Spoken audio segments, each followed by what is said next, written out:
Class 9th हम लोगों ने third chapter Kezia the little girl Kezia के बारे में स्टार्ट किया था। थर्ड चैप्टर का 6 पैराग्राफ तक हम लोग पढ़ चुके थे। तो अब वो उसमें बता चुकी थी कि अपने फादर की एक टेरिफाइंग समझती थी, उनको डरावना लगते थे, उसको अपने पापा काफ़ी डरावने लगते थे क्योंकि अक्सर डांटते रहते थे। तो अब 7th जो पैराग्राफ है पेज नंबर 35 पे, वहाँ से स्टार्ट करते हैं। Crying too much to explain, जब उसने उनका सरप्राइज़ देने के लिए उसने कुछ इंपॉर्टेंट पेपर्स फाड़ दिए थे, ये पिछले अपन वीडियो में जान चुके हैं, पढ़ चुके हैं, उसके आगे पढ़ रहे हैं। तो वो काफ़ी रोती है, गिड़गिड़ाती है अपनी बात को एक्सप्लेन करने के लिए। शी ले इन द शैडोड रूम, और शाम का समय था चूँकि, तो रात में कमरे में छाया थी और वो वहाँ पर लेटी हुई थी। वॉचिंग द इवनिंग लाइट, और शाम की रोशनी को देख रही थी। Make a sad little pattern on the floor, उसने देखा कि एक लिटिल पैटर्न, छोटी आकृति फ्लोर पर बनी। Then father came into the room, और फिर पिताजी कमरे में दाखिल हुए। With a ruler in his hands, उनके हाथ में क्या था? एक रूलर था, एक डंडा था। I am going to beat you for this, he said, उनके पिताजी ने क्या कहा कि मैं तुम्हें इसके लिए अब पीटने जा रहा हूँ, मारने जा रहा हूँ। Oh no no, she screamed hiding under the bedclothes, वो ज़ोर से चीखी चिल्लाई और कहाँ छुप गई वो? बेड क्लोथ्स में, बिस्तरों के अंदर छुपने की कोशिश की उसने। ही पुल्ड देम असाइड, और फिर उसने अपने आप को उन्होंने क्या किया? उसको बिस्तर से अलग खींच कर निकाला बाहर। सिट अप, ही ऑर्डर्ड, और उन्होंने ऑर्डर क्या दिया कि बैठ जाओ। And hold out your hands, और अपने हाथ बाहर निकालो, बाहर रखो। You must be taught once, एक बार तुम्हें ये सीखना ही होगा। And for all not to touch what does not belong to you, कि वो चीज़ तुम्हें टच नहीं करनी है जो तुम्हारी नहीं है या जो तुम्हें बिलोंग नहीं करती, ऐसी तुम्हें कोई चीज़ नहीं छूनी है। बच्चों को अक्सर कहा जाता है कि जो चीज़ तुम्हारे काम की नहीं है उसे हाथ मत लगाओ, जो चीज़ तुम्हारे मतलब की नहीं है उधर मत जाओ। But came the ruler on, but it was for your birthday, अब उसने क्या कहा? लेकिन वह आपके बर्थडे के लिए था। डाउन केम द रूलर, अब रूलर नीचे आया। On her little pink palms, उसके लाल गुलाबी हथेलियों पर, छोटे छोटे हाथों पर रूलर पड़ा।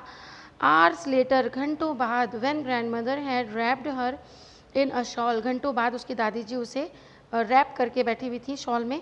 And rocked her in the rocking chair, और वो दादी जी क्या कर रही थी? उसको गोद में शॉल में लपेटी हुई अपनी रॉकिंग चेयर पे रॉक कर रही थी, मतलब वो झूले वाली चेयर होती है ना, ऐसे लेटी हुई सी, उस पर वो झूला खा रही थी और अपनी बच्ची को ले रखा था उन्होंने।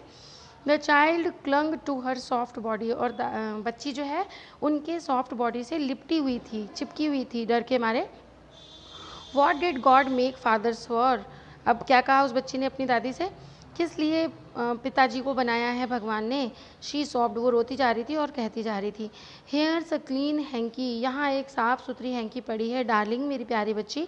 ब्लो योर नोज़, अपनी नाक उसमें छिड़क लो, मतलब नाक साफ़ कर लो। रोते हैं तो कई बार नोज़ी आने लग जाती है, कुछ नाक से अपने लिक्विड सा आने लग जाता है, इसलिए वो उसको कहती है अपनी नाक पोंछ लो।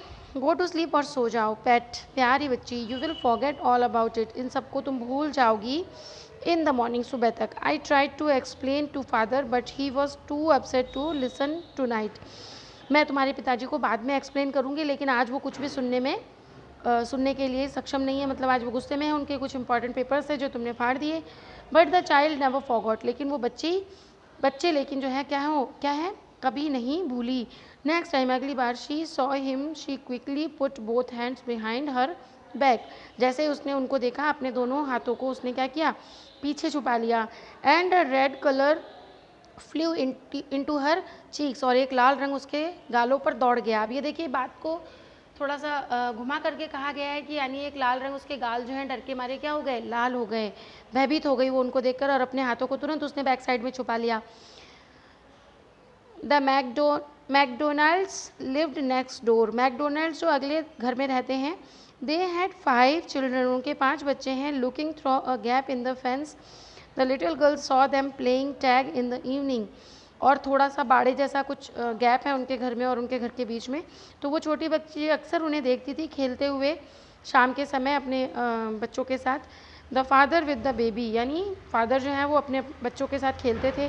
कौन कौन से बच्चे थे? Mao on his shoulder, Mao कहाँ होती थी? उनके कंधों पर होती थी। 2 little girls hanging on his coat pockets, और 2 छोटी छोटी लड़कियाँ उनकी कोट के पॉकेट्स के पास लटकती रहती थी। Ran round and round the flower beds, और वो फूलों की जो क्यारियाँ थी उनके चारों तरफ गोल गोल घूमते घूमते खेलते थे, शेकिंग विद लाफ्टर, और ज़ोर ज़ोर से हंसते थे। Once she saw the boys, एक बार उसने लड़के को देखा, turn the hose on him, कि वो उनकी ओर मुड़ा, and he try to catch them, और उसने उनको, उसके पिताजी उसको पकड़ने की कोशिश कर रहे थे। लाफिंग ऑल द टाइम, वो पूरे टाइम हंसते रहते थे, यानी खुशी खुशी रहते थे उनके father. Then it was she decided, और फिर उसके बाद उसने डिसाइड किया, there were different sorts of fathers, क्या डिसाइड किया उसने, कि तरह तरह के पिताजी होते हैं, यानी फादर भी कई तरह के होते हैं। सडनली वन डे, एक दिन अचानक, मदर बिकेम इल, माँ बीमार हो गई, and she and grandfather went to hospital, वो और उनकी ग्रैंड मदर जो थी वो हॉस्पिटल गए। The little girl was left alone in the house, mother और ग्रैंड मदर तो हॉस्पिटल गई थी। The little girl was left alone in the house, वो छोटी बच्ची घर में अकेली रह गई, विद एलिस, किसके साथ, एलिस के साथ। द कुक, एलिस कौन था, उनका कुक जो खाना बनाता था। That was all right in the day time, दिन के समय तो सब कुछ ठीक था। अब रात में क्या हुआ, मतलब रात में वही उसके फादर भी थे घर में, तो डर वाली बात आ गई फिर से। But while Alice was putting her to bed she grew suddenly afraid, लेकिन जब उसको एलिस ने उसको बिस्तर पर लिटाया रात में, तो वो अचानक बहुत डर गई थी। अब यहाँ तक हम पढ़ लेते हैं, इसके आगे हम नेक्स्ट वीडियो में देखेंगे पार्ट 3 में। तो ये पार्ट 2 तक आप पढ़िएगा, और आपको नहीं समझ में आया तो आप पूछिएगा। ओके।